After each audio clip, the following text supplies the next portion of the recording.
खुलुमबाय आंनि मुङा सिमांसा नार्जारी आं सासे गुदि फरायसालिनि फोरोंगिरि दा आङो बिटिआर गोरोबथानि सोमोन्दै फंनैसो बुंनो सानदों आङो दा बिटिआरनि जा गोरोबथा दङ बेवहाय थांखिफोर दङ जा थांखिया जोंनि थाखाय बर' हारिनि थाखाय मोजां बेफोर थांखिफोरा जाहैबाय बिटिएडिनि जाखिनि पावार दं बे पावारनिफ्राय बांसिन पावार मोननाय लोगोसे खामानि मावनो हानाय गोहो एबा मावनायनि जा गोहो दं बेफोर दङ बेजों लोगोसेयैनो नैथियाव जाहैबाय बिटिएडिनि बायजोआव थानाय बर'फोरनि थाखाय नैबे बिटिआरआवहाय साननाय जादों बर'फ्रा जाफोर बिटिएडिनि बायजोआव जाफोर दङमोन बर'फोर बिथांमोना जाबायदि सुबिदा मोननांगौ बेखौ मोनाखै दा बिटिआरआवहाय बिनि सुबिदा मोननायनि खाबु आरो बिथांमोननि जौगानायनि फारसे सानदों थामथियाव नैबे दङ थांखिया ट्राइबेलनि हाहुनि सोमोन्दै बुंथिनाय दङ बा लिरनाय दङ बेवहाय ट्राइबेला जाहैबाय जों बर' हारिया मोनसे ट्राइबेल हारि बेयाव ट्राइबेलनि माखासे हानि मोन्थाय दङ जाखिनि ट्राइबेल बेलेन्स ब्लक दङ बेवहाय ट्राइबेलफोरनि मोन्थाय दङ दा बे मोन्थायखौ आसाम सरकार बा भारत सरकारा आयेन मथेयै जोंनो एबा होआखै एबा जोंनि रैखाथि खालामना होआखै गुबुन हारिया बेवहाय बा गुबुन रायजोनि मानसिफ्रा हाबनानै थाफैदों बे मोनसे जोंनि थाखाय मोनसे साननो गोनां आरो ब्रैथियाव दङ ट्राइबेलफोरनि हालामनि बा ट्राइबेल एरियाफोरनि जौगानाय खामानि मावनाय दा बेवहाय सिगांनि जाखिनि सरकारा मावबोदोंमोनबाबो जिबायदि मावनांगौ बेबायदि मावनाय नुनो मोनाखै आसा खालामदों नैबे बिटिआरनि गेजेरजों जायफोर गोदानै सरकार फैगोन बे ट्राइबेल ओनसोलखौ जौगानाय फारसेयैनो खामानि मावगोन होननानै सानदों आरो बाथियाव दङ एनडिएफबिफोरनि जाखिनि बिथांमोना बिटिआर गोरोबथायाव फैनानै गावसोरनि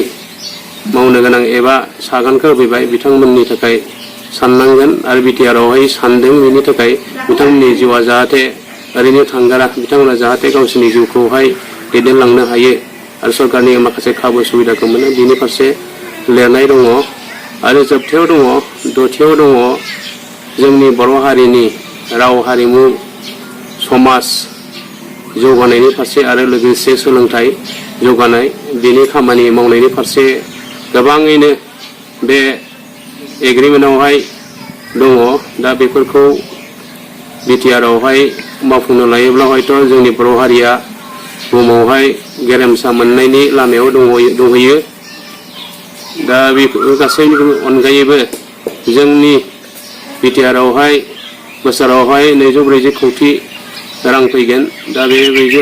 240 कौटि रांखौहाय जोंनि बिटिआर ओनसोलावहाय जौगानाय खामानि मावोब्ला जोंनि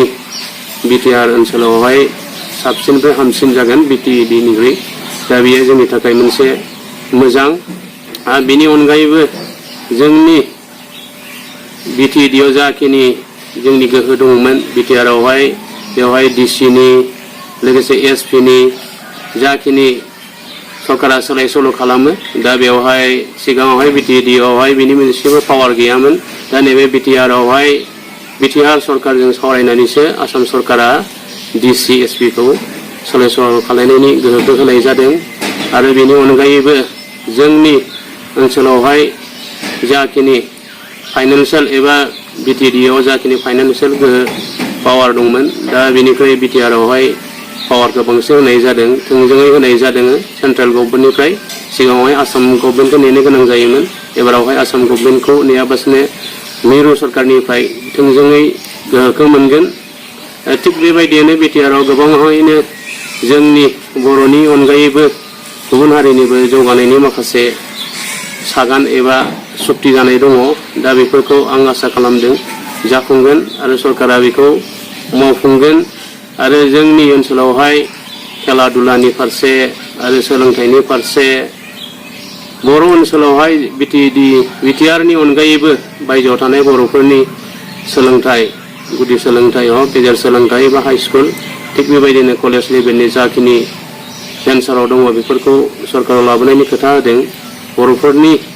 गोबां मुलाम्फा जागोन बे बिथिङाव नायनो थाङोब्ला मानो होनोबा बर' मिडियामनि फरायसालिफ्रा गोबाङानो भेन्साराव दङ अबस्थाया मोजां नङा दा गासैबो प्रभिन्सियेलाइज जाजोबोब्ला जोंनि बर' हारिनि आरो गासै रायजो राजानि थाखाय मोनसे मोजां जागोन बयनिबो साबसिन जागोन आं सान्दों थिग बेबायदिनो बर'नि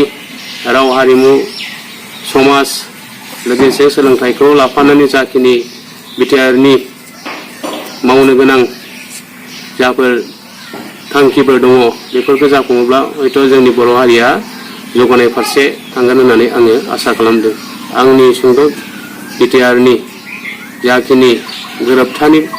फंनैसो बुंथ'नाय बेखिनिखौ बुंनानै आं फोजोबथ'नाय जाबाय गोजोन्थों।